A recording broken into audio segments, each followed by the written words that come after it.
राजकीय, सामाजिक आणि सांस्कृतिक घडामोडींचं वर्तमान चित्र दाखवणाऱ्या ठाणे वर्तमानमध्ये मी नितीन बोरसे आपलं पुन्हा एकदा हार्दिक स्वागत करतो. सादर करीत आहोत आजच्या ठळक बातम्या. काही बड्या विकासकांच्या गृहनिर्माण प्रकल्पांसाठी ठाणे शहरातील सुमारे 2300 झाडांची कत्तल होणार आहे. वृक्ष प्राधिकरण समितीने हा प्रस्ताव मंजूर केल्यानंतर काल खासदार राजन विचारे, खासदार श्रीकांत शिंदे, आमदार प्रताप सरनाईक, आमदार रवींद्र फाटक, आमदार सुभाष भोयर यांनी काल ठाणे महानगरपालिकेचे अतिरिक्त आयुक्त सुनील चव्हाण यांची भेट घेण्यासाठी ठाणे महानगरपालिकेमध्ये ठाण मांडलं होतं. सकाळी हे सगळे खासदार आमदार ठाणे महानगरपालिकेत आले, मात्र त्यांना अतिरिक्त आयुक्त श्री सुनील चव्हाण तब्बल 6 ते 7 तासांनंतर भेटले. बड्या विकासकांच्या फायद्यासाठी या झाडांची कत्तल होते आहे, हे कदापि खपवून घेतलं जाणार नाही. यामागे मोठ्या प्रमाणात अर्थकारण झालं असल्याचा आरोप यावेळेस आमदार श्री प्रताप सरनाईक यांनी केला. यावेळेस अतिरिक्त आयुक्तांच्या दालनामध्ये बातमीसाठी गेलेल्या पत्रकारांना बाउन्सर्सद्वारे बाहेर काढण्याचा, त्याचप्रमाणे त्यांच्या विरोधात पोलीस कंप्लेंट करण्याची धमकी देखील देण्यात आली होती. यामुळे पत्रकारांमध्ये देखील संताप व्यक्त करण्यात आला होता. अखेर या संपूर्ण प्रकरणावर आमदार खासदारांची एक समिती ज्या ठिकाणी वृक्षांची कत्तल केली जाणार आहे त्या ठिकाणची पाहणी करेल आणि त्यानंतरच या संदर्भात निर्णय घेतला जाईल, असं या बैठकीमध्ये ठरलं. ठाणे महानगरपालिका क्षेत्रामध्ये आतापर्यंत ह्या वर्षभराच्या कारकिर्दीमध्ये जवळजवळ 9000 झाडं तोडण्याला परवानगी दिली. त्यातील एक झाडं तर शिवकालीन 350 वर्षापूर्वीचं होतं आणि जवळजवळ 40 ते 50 झाडं ही 100 वर्षापूर्वीचे होतं, असं वृक्ष प्राधिकरण समितीच्याच अधिकाऱ्यांनी आम्हाला सांगितलं. आमचं स्पष्टपणे असं मत आहे की वृक्ष प्राधिकरण जे समिती आहे त्याचे अध्यक्ष हे आयुक्त असतात आणि अतिरिक्त आयुक्तांना खरं तर ते अधिकार नाही आहेत. त्यांच्या अध्यक्षतेखाली ह्या बैठका झाल्या आणि बैठकीमध्ये या 9000 झाडांच्या कत्लीला परवानगी देण्यात आली. ती सगळी बेकायदेशीर आहे. जी जुनी झाडं जी आहेत त्याला तर परवानगी यांनी दिलेली आहे, परंतु आता 7 तारखेच्या बैठकीमध्ये 2300 झाडांच्या कत्तलीला जी परवानगी दिली त्या परवानगीवर आमचा आक्षेप आहे. ठाणे शहरातील वृक्षांच्या कत्तलीच्या संदर्भात काल आमदार, खासदार, अतिरिक्त आयुक्तांच्या दालनामध्ये चर्चा करत असताना त्या ठिकाणी काही पत्रकार देखील वृत्तांकनासाठी पोहोचले होते. मात्र पत्रकारांनी फोटो काढू नये किंवा आतमध्ये देखील येऊ नये अशा प्रकारे त्यांना बजावण्यात आलं. त्याचप्रमाणे बाउन्सर्सद्वारे त्यांना बाहेर काढण्यात येईल अशा प्रकारचं भाष्य देखील यावेळेस करण्यात आलं. या सगळ्याचा ठाणे शहरातील पत्रकारांनी जोरदार संताप व्यक्त केला आहे. काल पत्रकारांशी झालेल्या दुर्व्यवहारानंतर आज ठाणे शहर दैनिक पत्रकार संघाने पत्रकार संघाच्या अध्यक्षांच्या नेतृत्वाखाली जोरदार निषेध आंदोलन केलं. पत्रकारांनी ठाणे महानगरपालिका प्रवेशद्वारावर श्री राहुल लोंढे यांच्या नेतृत्वाखाली आंदोलन केलं. त्यानंतर आयुक्तांनी या संपूर्ण प्रकाराविषयी दिलगिरी व्यक्त केली. यानंतर बातम्या मात्र एका छोट्याशा जाहिरातीनंतर. जय गणेश सेवा मंडळ आयोजित सार्वजनिक श्री गणेशोत्सव नवसाला पावणाऱ्या आणि भक्तांच्या हाकेला धावणाऱ्या उपवनच्या राजाच्या दर्शनार्थ अवश्य या. बघता क्षणी मन प्रसन्न करणारी विलोभनीय श्रींची मूर्ती, मनाला भुरळ घालणारा भव्य देखावा, डोळ्यांचं पारणं फेडणारी नयनरम्य रोषणाई. जय गणेश सेवा मंडळ आयोजित सार्वजनिक श्री गणेशोत्सव मिसाळवाडी उपवन ठाणे. निमंत्रक श्री गणेश टाक.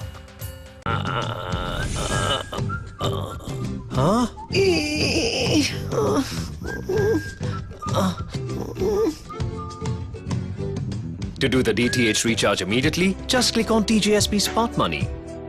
Enter your MPIN. Go to Merchant Payment. Select DTH Recharge, Service Provider, your account number, the money you want to transfer.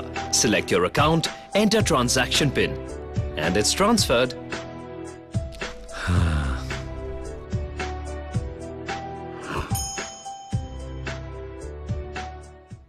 बॅरॉन men's स्टुडिओचा लग्नसराई धमाका. 50% महासेल. किती?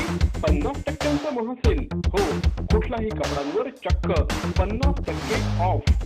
बॅरॉन मेन्स स्टुडिओ, आमंत्रण हॉटेल जवळ, जिल्हा परिषदेसमोर, स्टेशन रोड, ठाणे. दूरध्वनी 022-2530-4837. बॅरॉन मेन्स स्टुडिओ. गेल्या काही दिवसांपासून पोलिसांवर हल्ले होण्याचे प्रकार सातत्याने वाढत आहेत. या घटनांचा निषेध करण्यासाठी ठाणे शहरामध्ये विविध संघटनांच्या मार्गदर्शनाखाली मोर्चे देखील निघत आहेत. काल देखील ठाणे महानगरपालिकेपासून अशाच प्रकारे मोर्चा निघाला होता.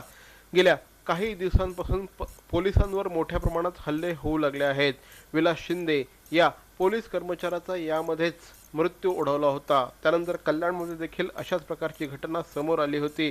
त्याचप्रमाणे राज्याच्या विविध भागांमध्ये सातत्याने अशा घटना घडत आहेत. या सगळ्याचा निषेध करण्यासाठी काल मूक मोर्चाचं आयोजन करण्यात आलं होतं.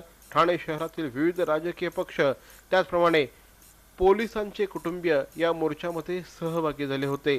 समाजाचा रक्षक असलेल्या पोलिसांवर अशा प्रकारे हल्ले होत आहेत हे सर्वथा निंदनीय असल्याचं यावेळी सूचित करण्यात आलं. गणेशोत्सवाचा सण ठाणे शहरामध्ये अतिशय उत्साहात साजरा होतो आहे. जिजामातानगर परिसरातील चैतन्य मित्र मंडळाच्या माध्यमातून अवयवदान हा विषय घेऊन यंदा गणेशोत्सवामध्ये जनजागृती करण्याचा प्रयत्न होतो आहे. चैतन्य मित्र मंडळाच्या माध्यमातून गेल्या 29 वर्षांपासून या ठिकाणी गणेशोत्सव साजरा होतो आहे. यंदा देखील अतिशय वेगळा अशा प्रकारचा विषय जनजागृतीसाठी घेण्यात आला आहे. अवयवदान महानदान हा विषय घेऊन या संदर्भात जनजागृती करण्यात येत आहे.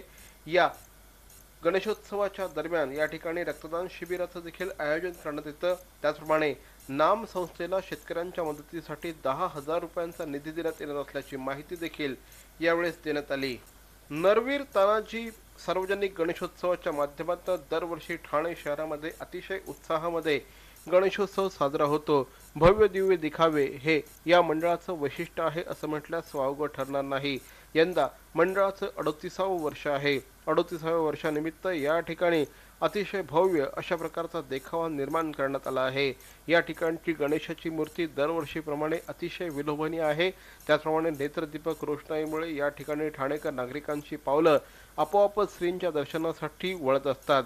आमदार श्री जितेंद्र आव्हाड यांच्या नेतृत्वाखाली या ठिकाणी हा संपूर्ण गणेशोत्सव साजरा होतो. दरवर्षीप्रमाणे यंदा देखील भाविकांची रीघ या ठिकाणी लागल्याचं चित्र आहे.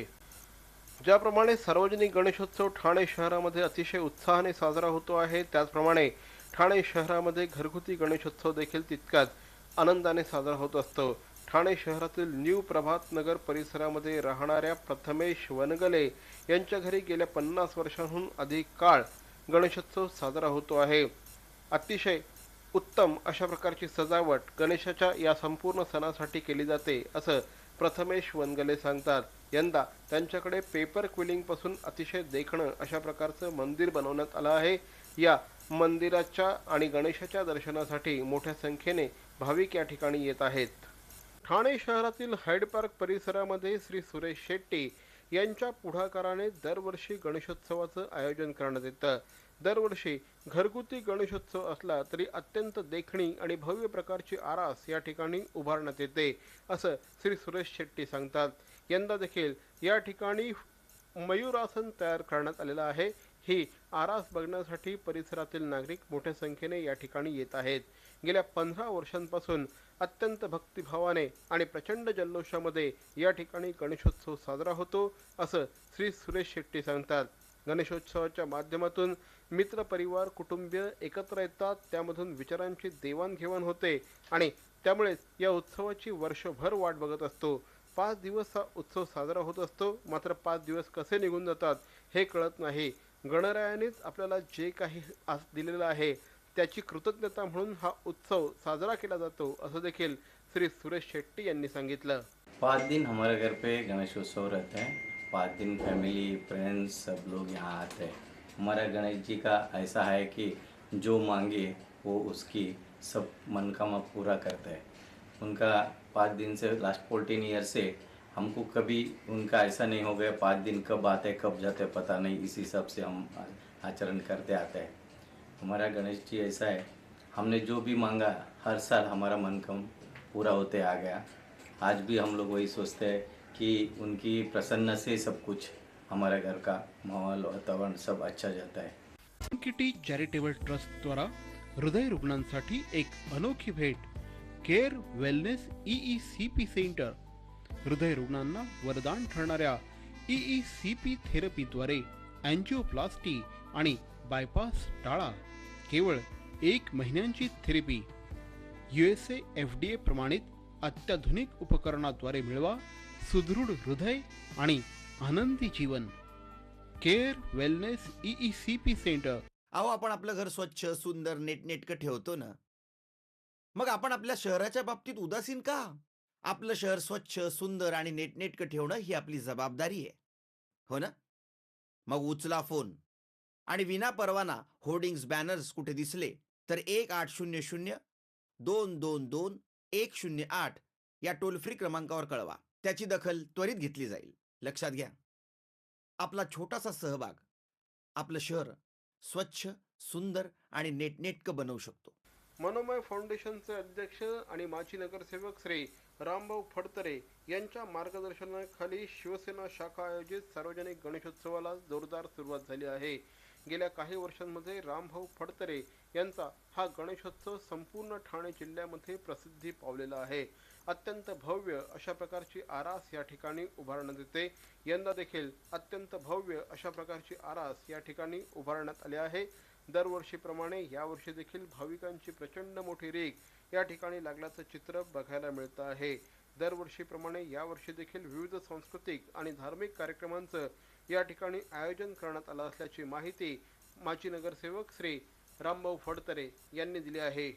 मनोमय फाउंडेशन शिवसेना शाखा आयोजित सार्वजनिक गणेशोत्सव मंडळ खेवरा सर्कल गेली 10 वर्ष, या मंडळाचं हे 10वं वर्ष आणि 10च वर्षात या ठाणे जिल्ह्यात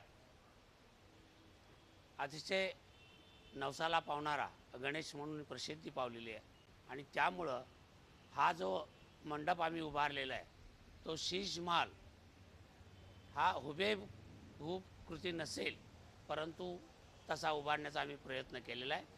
तर मंडळी, या होत्या आजच्या ठळक बातम्या. ठाणे वर्तमानमधून आम्ही ठाण्याच्या राजकीय, सामाजिक आणि सांस्कृतिक घडामोडींचं वर्तमान चित्र दाखवायचा प्रयत्न करतोय.